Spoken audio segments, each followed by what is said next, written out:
বাংলাদেশে কি আর কেউ ছিল না যে ওই নিশো হিসুলকে নিতেই হবে?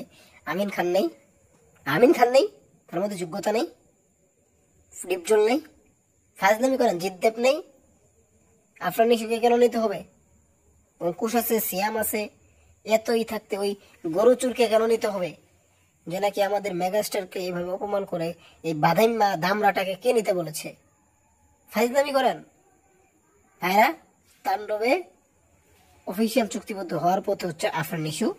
এটা কিন্তু আমরা এমন সোর্স থেকে জানতে পেরেছি যেটা মিথ্যা হওয়ার কথা নয়। তবে সাকিবিয়ানরা দেখতে চাচ্ছে না, শুনলাম যে আমিন খানের সাথে মানে রিপ্লেস করার কথা চলছে, যে ক্যারেক্টারটা আফরান নিশু করার কথা। তো সাকিবিয়ানরা আপনারা কি চান? এই এই বাধাইম্যা এই তাণ্ডবে থাকুক। তাণ্ডব তো এমনিতেও সাকিব খানের কথাই হিট হবে, কিন্তু এই মাদার চোদেরা ওই ইয়ের কি কয় ওই শিশুর ভক্তরা, তারা কি করবে জানেন? এই শিশুর ভক্তরা ওর ভক্তরা ও যেবে টুকায়, ওর ভক্তরাও টুকায়। এই শালারা মানতেই যায় না, এই বাঞ্চুদেরা মানতেই যায় না যে মেগাস্টার তো মেগাস্টার। একেবারে মেসেঞ্জারে ও তো বেশি ভক্ত নাই, দু একটা আছে টুকাই। সারাদিন আই সেখানে সাকিব ইয়ানদের পিছনে লাগবো আর সাকিব খান অপমান করবো। এই শালারা এরকম কিছু টুকাই রয়েছে। আর কি বলবো, জিৎ আর দেবের ফ্যানের মধ্যে কিছু কিছু রয়েছে, আমাদের ফ্যানের মধ্যেও কিছু রয়েছে।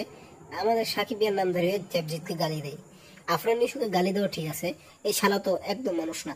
কিন্তু দেবজিৎ কখনো তো মানে মেগাস্টারকে নিয়ে অপমান করেনি, তো আমরা তাকে নিয়ে কেন করবো? আর তার কিছু বদমাইশ ভক্ত আছে, ওগুলো ভক্ত বলি না, ওগুলো শয়তান। কিন্তু এর যে এই যে নিশুর ভক্ত আছে, এই সমস্ত ভক্তগুলা একদম কুলাঙ্গার, জাউরার জাউরা। এদেরকে কি বলবো, একদম এই এই শালাকে আমরা এই শালাদেরকে আমরা ওর যে অডিয়েন্স, ওই অডিয়েন্সে গুণায় ধরেন আমাদের শাকিব খান। ঠিক আছে, আপনি ইউনিভার্স বানান তো লায়নের সাথে তুফানের ইউনিভার্স না করে তাণ্ডব লায়ন তুফান একই করে দেন। আপনি দেবকে নিয়ে আসেন, প্রসেনজিৎ আছে, বড় বড় আছে, এই গরুচুরকে আপনি কেন নিয়ে আসবেন রাফি ভাই? ফাইজলামি করেন। এই গরুচুর এই কামড়াটাকে আপনাকে নিয়ে আনি কোনো দরকার আছে? এইখানে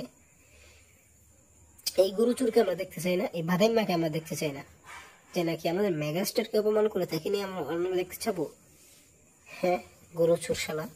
এই আর কি বল, ওর ভক্তরা, এর ভক্তরা এতটা জঘন্য, এতটা মাদার চোদ। আমি এই নিশোকে নিয়ে কিছু বলতাম না, এখন ম্যাচ গরম হয়েছে। আর ওর ভক্তরা আইসা সাকিব ভাইকে নিয়ে বিভিন্ন ধরনের কথা কয়। কে আমাদের আমাদের পোস্টে এসে দেখিস তো কোনো সময় তোর বাপ করে নিয়ে আমরা ফেসাল বাড়ি কিনা, ফালতু ফেসাল বাড়ি সেইখানে। তোদের তো সাকিব ভাইয়ের না করলে তো তোদের রিস বাড়ে না, তোদের নিশুকে নিয়ে তো রিস বাড়ে না। সত্য কথা বলতে পারছ না, সাকিব ভাইয়ের নিয়ে বানালে তো রিস বাড়বে, তাই না? সারা ফালতু নিশুনের বাচ্চারা। হ্যাঁ।